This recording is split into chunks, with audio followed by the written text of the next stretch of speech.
अस्सलाम वालेकुम जी। आज मैं मौजूद हूँ वैलेंटाइन पार्क में लंदन में, और मेरे साथ मौजूद हैं Khwaja Abdul Haseeb. As an international student ये यूके में आए, और अभी तक का इनका एक्सपीरियंस कैसा रहा, यूके की ये जर्नी कैसी रही, ये सारी चीज़ें आज हम इनसे जानेंगे। सबसे पहले मैं हसीब को रिक्वेस्ट करूँगा कि अपना इंट्रोडक्शन करा दें, फिर हम आगे चलेंगे। हसीब प्लीज़। अस्सलाम वालेकुम व्यूअर्स, मेरा नाम ख्वाजा अब्दुल हसीब है। बेसिकली मैं मुज़फ़्फ़राबाद आज़ाद कश्मीर से बिलोंग करता हूँ और यहाँ पे मैं as a international student in London university. जो मेरी यूनिवर्सिटी का नाम है वो है Glasgow Caledonian university London campus, और जो मेरा कोर्स है वो है मास्टर्स इन इंटरनेशनल मार्केटिंग।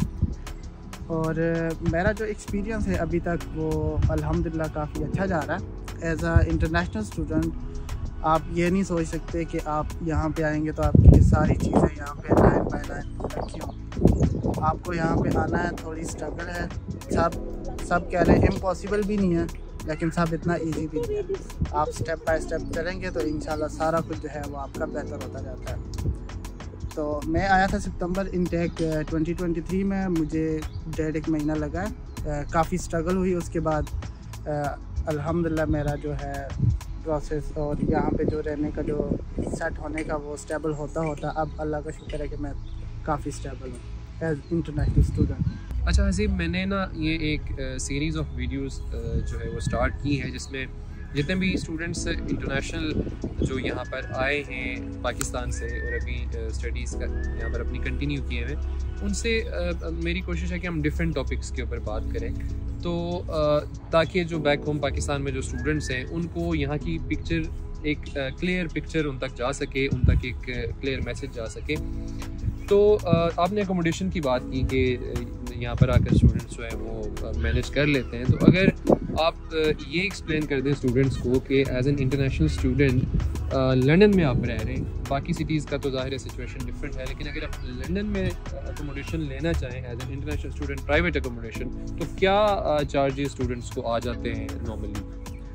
देखें, हमारा तो ऐसा है कि क्योंकि यहाँ पे आपको अकोमोडेशन ज़्यादातर वहीं रखनी चाहिए जहाँ पे जो कम्यूट का डिस्टेंस है वो कम से कम हो, क्योंकि आप एज अ इंटरनेशनल स्टूडेंट हैं तो यूनिवर्सिटी को भी लेके चलना, और यूनिवर्सिटी की जो क्लासेस है वो डेली बेसिस पे भी होती हैं और उनका जो स्केड्यूल है हर यूनिवर्सिटी का डिफरेंट है। तो जो मुझे सूटेबल लगा था मेरे लिहाज से लंदन के आसपास, जैसे कि मेरा जो कैंपस है यूनिवर्सिटी का वो वाइट चैपल में है, जो कि सेंट्रल लंदन से कह लें कि बहुत करीब है। तो मुझे जो डिफरेंट वेबसाइट्स और अपने दोस्तों से सर्च करने के बाद और मतलब जितने आपके कॉन्टैक्ट्स होते हैं उन सब से आप पूछ के डिस्कस करके फिर आप अकोमोडेशन अपनी सेट करते हैं। तो मेरे लिए जो सबसे बेहतर ऑप्शन था वो जो मेरे दोस्त थे जो पहले आए थे उनसे मैंने डिस्कस किया कि मेरी ये यूनिवर्सिटी है, मुझे कहाँ पे अकोमोडेशन रखनी चाहिए ताकि मैं इजीली जा भी सकूँ,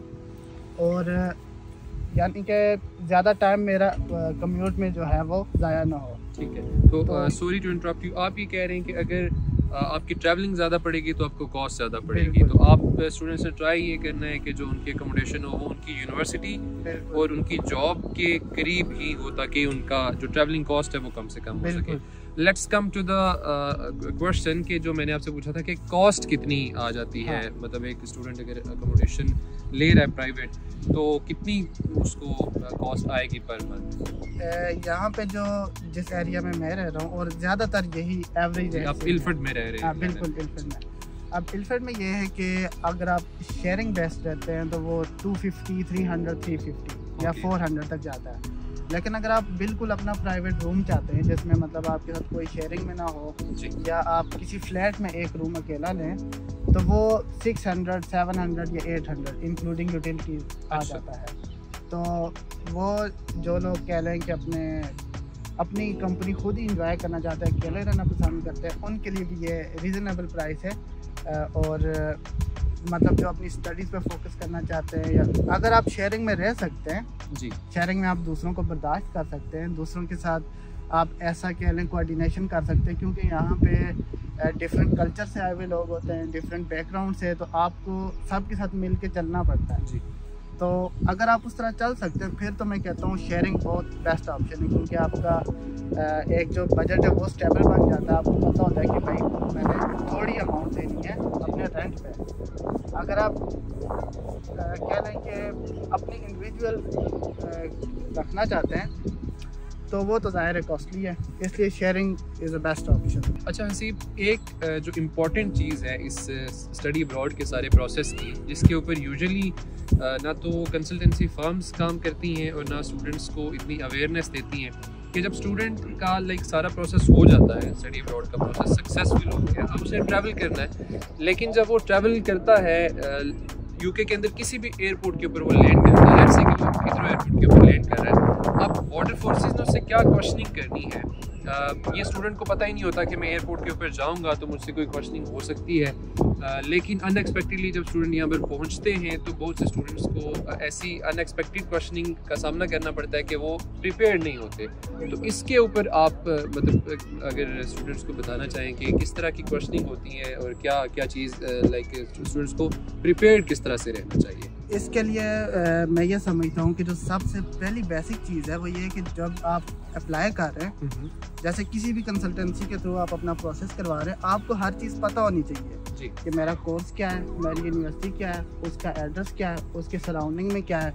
और कई दफ़ा ये होता है कि हमारा जो बैकग्राउंड स्टडी होता है कोई भी प्रोग्राम वो बिल्कुल डिफरेंट होता है और हमारा जो नया जिसमें हम मास्टर्स करने जा रहे होते हैं वो टोटली डिफरेंट होता है। सही। तो अब मैं आपको अपनी स्टोरी बताता हूँ कि जब मैं इधर आया था एयरपोर्ट पे, तो इमिग्रेशन ऑफिसर जो थे उन्होंने सबसे पहले मुझसे ये क्वेश्चन किया कि आप मास्टर्स, पहले तो उन्होंने पूछा कि आप कौन से वीज़े पे हो। मैंने उनको अपना पासपोर्ट दिखाया कि मैं स्टूडेंट वीज़े पे हूँ। मैंने क्योंकि मुझे जो भी मेरा प्रोसेस था कंसल्टेंसी के थ्रू, मुझे अपनी हर चीज़ पता थी कि मेरा कोर्स क्या है, मॉड्यूल नेम्स भी मुझे पता थे और कि फ़ील्ड क्या है, कौन सी फील्ड में मैं करना चाह रहा हूँ। तो जो इमिग्रेशन ऑफिसर थे उन्होंने मुझसे ये पूछा कि आपका जो बैचलर्स आपने किया वो कौन सी डिग्री। मैंने बताया मैंने इलेक्ट्रिकल इंजीनियरिंग में।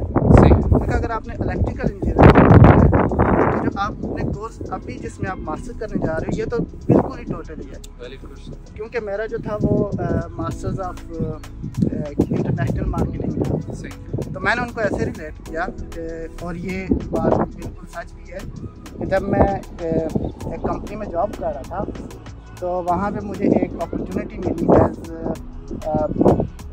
कह रहे हैं टीम मेंबर ऑफ मार्केटिंग। ठीक है। तो वहाँ पे मैंने ज्वाइन किया तो मेरा इंटरेस्ट बना इस मार्केटिंग की फील्ड में। तो जब मैं स्टडी अब्रॉड का सोच रहा था तो मैंने कहा अगर मेरा इसमें इंटरेस्ट भी है, थोड़ा बहुत नॉलेज भी है, तो मुझे इसी में मास्टर करना चाहिए। सही। तो यही जो सेम स्टोरी थी ये मैंने उनको बताई। तो फिर उन्होंने जो है मुझसे काफ़ी सवालात किए। जब उन्होंने ये चीज़ मेरी एक चीज़ पकड़ ली, उन्होंने तकरीबन हाफ एन आवर का मुझसे इंटरव्यू किया। अच्छा। और मैं क्यों में सबसे आगे था और एक तरह का प्रेशर मेरे ऊपर बिल्ड हो गया था। सही।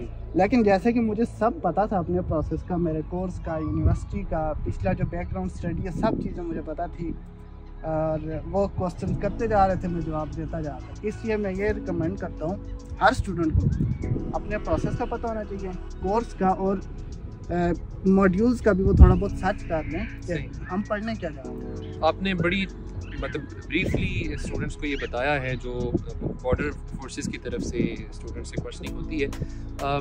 इसी तरह की एक और टेक्निकल चीज़ है, चूँकि आप बड़े टेक्निकल आंसर दे रहे हैं तो मेरी ये कोशिश है कि आपसे वो वाली क्वेश्चनिंग की जाए जिससे जो स्टूडेंट्स के लिए ना बड़ी हेल्पफुल हो। स्टेटमेंट ऑफ पर्पस, SOP जिसको हम कहते हैं, नॉर्मली ये होता है कि SOP जो है आपका पूरा एडमिशन का जो प्रोसेस है वो आपकी स्टेटमेंट ऑफ पर्पस पे बेस कर रहा होता है। जब यूनिवर्सिटी में आप एप्लीकेशन करते हैं तो statement of purpose normally consultants ही लिख रहे होते हैं स्टूडेंट्स के बिहाफ पर, लेकिन जब यूनिवर्सिटीज़ इंटरव्यू करती हैं तो वहाँ पर मेंशन कुछ और होता है, स्टूडेंट बता रहा कुछ और होता है। तो ये वाला जो इशू है इसको आप कैसे समझते हैं कि किस तरह से एड्रेस करना चाहिए स्टूडेंट्स को ताकि उनको कोई भी ट्रबल ना फेस करनी पड़े?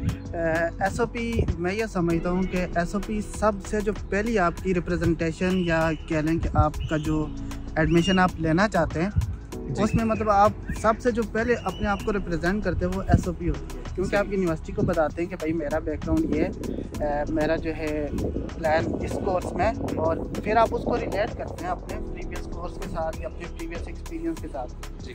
तो इसका मैं ये समझता हूँ कि हर स्टूडेंट को अपनी SOP खुद लिखनी चाहिए और कंसल्टेंट से वो लाजमी हेल्प लें, क्योंकि ये एक बड़ी टेक्निकल स्टेटमेंट होती है, क्योंकि आपने डिफरेंट पॉइंट्स और सबसे जो मेन पॉइंट्स होते हैं वो आपने मेंशन करने होते हैं। आप अपने कंसल्टेंट से गाइडलाइन लें और आप अपने जो आपका प्रीवियस एक्सपीरियंस है या आपकी जो इंटरेस्ट है आप उनको लिस्ट करें और आप अपनी जो SOP है वो खुद तैयार करें, क्योंकि जब आप वो SOP तैयार करेंगे, अगर आपसे यूनिवर्सिटी पूछे या UKVI आपसे इंटरव्यू में पूछे या बॉर्डर फोर्स में पूछे जी, वो आपको याद होगी, क्योंकि वो आपका अपना एक्सपीरियंस है और वो आपको कह लें कि याद होगी, ज़ुबानी याद, आपको याद करने की ज़रूरत नहीं पड़ेगी कि मेरी SOP ये थी तो मैंने ये आंसर देना है। सही। तो मैं ये समझता हूँ कि स्टूडेंट को अपनी SOP पे खुद ज़्यादा काम करना चाहिए। एट लास्ट हसीब क्या मैसेज देना चाहेंगे स्टूडेंट्स को, और अगर कोई आपकी रिकमेंडेशन है तो वो भी स्टूडेंट्स तक प्लीज़। मैं अपने एक्सपीरियंस से जो स्टूडेंट को रिकमेंडेशन देना चाहूँगा कि वो ये है कि ये जो स्टडी अब्रॉड का प्रोसेस है और जो भी जितने भी दुनिया में कोई भी काम है, आप अगर उसका कह लें कि स्टेप बाय स्टेप जाएंगे तो वो बहुत इजीली होता है। अब जिस तरह स्टूडेंट वीज़ा जो है अगर आप अप्लाई करते हैं उसका ज़ाहिर स्टेप बाय स्टेप शुरू होता है। आप यूनिवर्सिटी में अप्लाई करते हैं, सबसे पहले आप रिसर्च करते हैं, यूनिवर्सिटी चूज़ करते हैं, अप्लाई करते हैं, फिर आपका अनकंडीशनल आता है, फिर आप जो भी है फ़ी वगैरह सबमिट करके देखिए। ये ऐसा है कि आप पिछला स्टेप करेंगे तब अगला स्टेप आएगा। सही। और आप स्टेप बाय स्टेप जाते जाएं तो आपका प्रोसेस बहुत स्मूथली होता है। अब हर स्टेप का अपना टाइम है कि वो जो स्टेप है कोई किसी हर बंदे के अपने लक पे भी डिपेंड करता है, किसी का ज़्यादा टाइम लग जाता है, किसी का कम टाइम लग जाता है। हमेशा ये करना चाहिए कि अपनी प्रोफाइल को या अपने आप को किसी से कंपेयर नहीं करना चाहिए कि यार फलां बंदे को तो इतनी जल्दी हो गया, हमारा आपने लेट कर दिया, इस तरह ये होता है। और मैंने तो यही देखा है कि अपने आप को बंदा खुद से कंपेयर करे कि भाई मेरा जो पिछला स्टेप है वो हुआ है, तो अब ये मैं इसके लिए काम कर रहा हूँ तो ये भी हो जाएगा। तो मैं ये रिकमेंड करता हूँ कि किसी भी स्टूडेंट को पैनिक नहीं करना चाहिए किसी भी स्टेप पे। मुश्किल होती है, किसी का फंस जाता है कोई भी स्टेप, और किसी भी जगह पे इंटरव्यू में आप अपनी तरह से पूरी तैयारी करें तो बाकी अल्लाह पे छोड़ दें। जितनी आप अपनी तरह से काम पूरा करें, बाकी अल्लाह पे छोड़ें। अगर आपकी किस्मत में है तो हो जाएगा, नहीं हुआ तो कोई कुछ कर नहीं सकता। Thank you so much Haseeb for your time. आपकी फ्यूचर के लिए बहुत सी बेस्ट विशेज़, बहुत सी नेक ख्वाहिशात। अगर आप जो स्टूडेंट्स अभी पाकिस्तान में बैठे हैं, आप भी चाहते हैं कि हसीब की तरह आप भी UK में आएँ और यहाँ पर अपनी हायर स्टडीज़ को भी कंप्लीट करें, साथ में ज़ाहिर फाइनेंशियल स्टेबिलिटी की तरफ भी जाएँ, जॉब भी करें, ऑल दैट, और बिल्कुल जो सीनिक व्यू है UK का वो भी अगर आप इंजॉय करना चाहते हैं तो just hurry up, compile your documents as soon as possible. हमारे साथ रब्ता करें। करियर एडवाइज़र्स की टीम आपके लिए आपके प्रोसेस को स्पीड अप करने के लिए और सक्सेसफुल प्रोसेस के लिए पाकिस्तान के डिफरेंट सिटीज़ में मौजूद है। हम इंशाअल्लाह विल ट्राई आवर बेस्ट के एज सुन एज पॉसिबल आपका जो प्रोसेस है उसको सक्सेसफुल बनाते हुए आपको UK पहुँचाए। Thank you so much. अगली वीडियो तक अल्लाह हाफिज़।